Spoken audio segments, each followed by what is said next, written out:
know what? I'm actually a soybean farmer, so. In our breaking story today, buck-tooth soybean farmer and Secretary of the Treasury Scott Bessent dropped by a D.C. wine bar last night prior to the president's deranged infomercial address to the American public. And both things, as you're about to see in our featured video, turned out to be a disaster. 1 year ago, our country was dead. We were absolutely dead. Our country was ready to fail, totally failed. Now, we're the hottest country anywhere in the world. And that said... Ugh, enough, no mas. In today's deeply satisfying video, Treasury Secretary Scott Bessent ensconced in the corner of a D.C. wine bar last night and was absolutely humiliated by the other patrons. This is epic.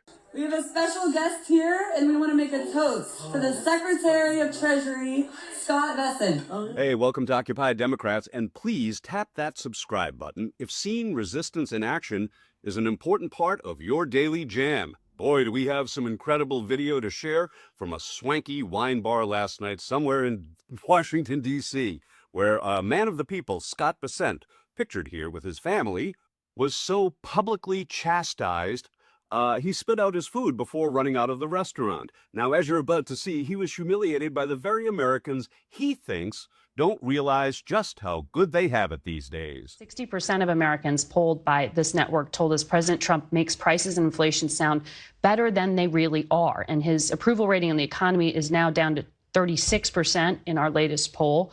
On inflation, approval is even lower, at 32%. Don't you need to show that you feel the pain? Well, Margaret, I think the president's frustrated by the media coverage of what's going on. This is the polling of average Americans. Yeah, but I think the average Americans, they are hearing a lot of it from media coverage. The American people don't know how good they have it. Do you think there is an affordability problem? Sorry? You do believe that? I think the Biden administration created a terror. No, but now we're nearly 12 months in. You said the president would own the economy at this point. So last night, the Secretary of the Treasury, Scott Bessent, took one for the goon squad at a bar in D.C. where he was confronted, berated, humiliated, and defenestrated because of his tremendously cruel policies that are hurting real Americans. Now wait till you see what those real Americans had to say to him last night about this. Treasury Secretary Scott Bessent is repeating the false claim that tariffs are not a tax on consumers. If you do not believe me, believe American history. Let's go back to the Smoot-Hawley Act of 1930, shall we? The year after the Great Crash. Unemployment surged and industrial production plummeted. What happened? We raised tariffs on roughly 20,000 imported goods. What was the goal? To protect American farmers and manufacturers. Have we heard that before? At the time, more than 1,000 economists urged then-President Herbert Hoover to veto this bill, warning that it would injure the majority of our citizens. But in the end, Hoover signed it into law. And other countries retaliated with their own tariffs. Does that sound familiar? Global trade collapsed by 65% between the years 1929 and 1934. No surprise, dramatically worsening the Depression. So if you do not trust the warning signs, just trust history and the painful scars on our country's economic past.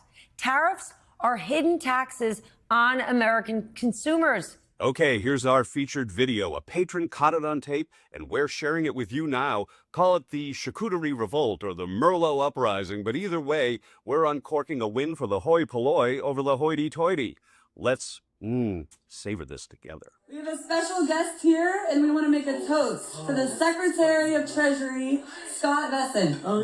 So let's give it up for the man who is eating in peace as people starve across the world based on his sanctions, which are economic warfare.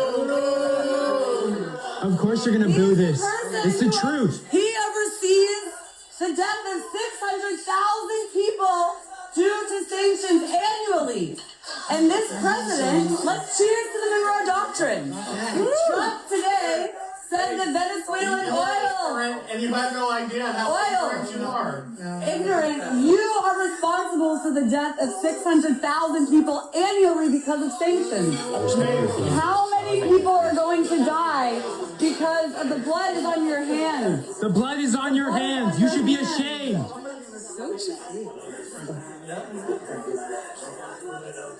Should not be able to eat in peace.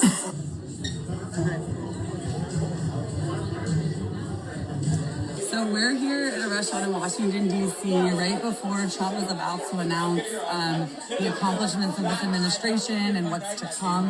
The Secretary of Treasury, Scott Bessent, was here in this fancy restaurant as he oversees the very policies that allow for children across the world to starve to death, and over 600,000 people a year die because of economic sanctions. So all of these war criminals that live amongst us, we need to be using our voice and confronting them because the blood of so many people across the globe is on their hands. So now the secretary just left. He was so uncomfortable that he was confronted and he just walked out of the restaurant. I was sitting right here next to Scott Bessent over there. When he found out you guys would not be kicked out, he spit in his food, stood up, looked at the waiter, and sauntered off like a real housewife. That queen, drama queen, over him. Literally spit in his food. That's our Treasury Secretary. Are you kidding me? It's so embarrassing, guys. Oh boy, that was great. Now my question is, did he pay the bill? Or is chewing and screwing one of Trump's latest economic initiatives? Chewing and screwing, those are my favorite words. I came up with them. Well, under his leadership, who would be surprised?